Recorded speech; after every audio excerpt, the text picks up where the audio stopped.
Hi all, it's nursing class for you. आज हम लोग देखने जा रहे हैं ल्यूकोरिया के बारे में। ल्यूकोरिया क्या होता है? एक महिला के वजीना से तरल पदार्थ का स्राव निकलता है, इसे ल्यूकोरिया कहते हैं। इसे श्वेत प्रदर या सफ़ेद पानी भी कहा जाते हैं। यह महिला में प्रजनन की आयु के दौरान प्राकृतिक रूप से होने वाली शारीरिक प्रक्रिया का हिस्सा है। ल्यूकोरिया वजीना को मुलायम रखता है और संक्रमण से बचाते हैं। पुराने सेल्स को और कीटाणुओं को बाहर निकलने में मदद करते हैं और उसके साथ वजीना पीएच को बैलेंस रखने के लिए भी मदद करते हैं। आपको पता है ल्यूकोरिया कब शुरू होते हैं?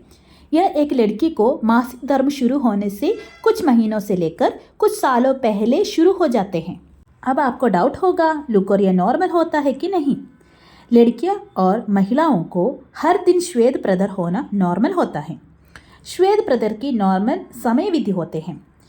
मासिक धर्म के बाद 6 डे से लेकर के 14 डे के बीच में दुधीय सफ़ेद या हल्का पीला और चिपचिपा जैसे ल्यूकोरिया निकलता है।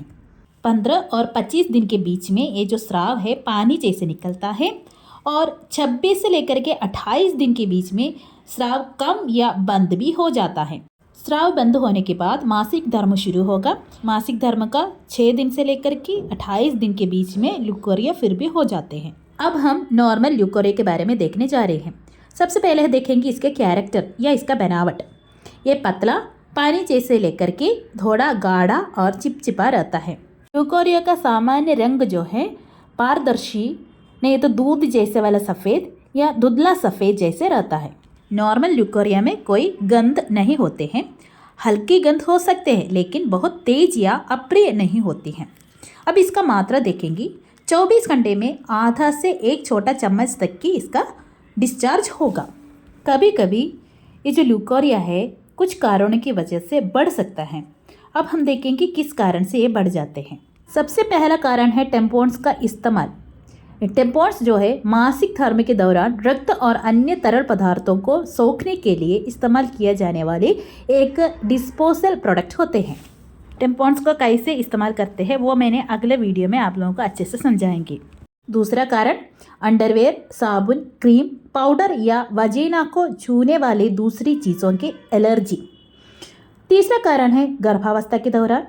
चौथा कारण ओवुलेशन फेज या मासिक धर्म से पहले के 15 दिन। अगला कारण है मेनोपॉज।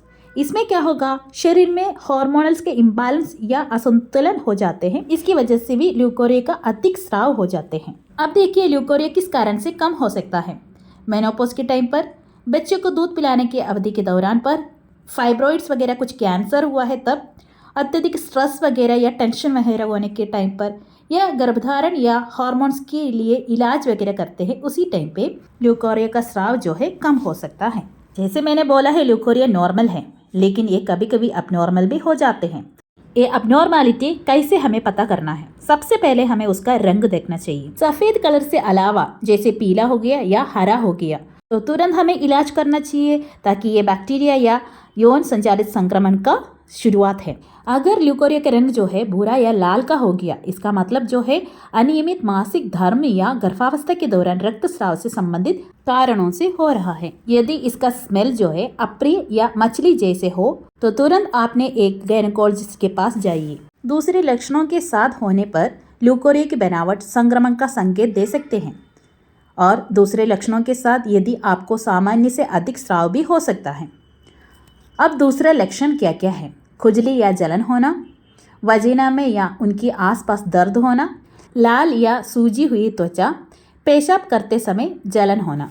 यदि आपको इसी में से किसी भी लक्षण का अनुभव हो तो डॉक्टर को अवश्य दिखाइए।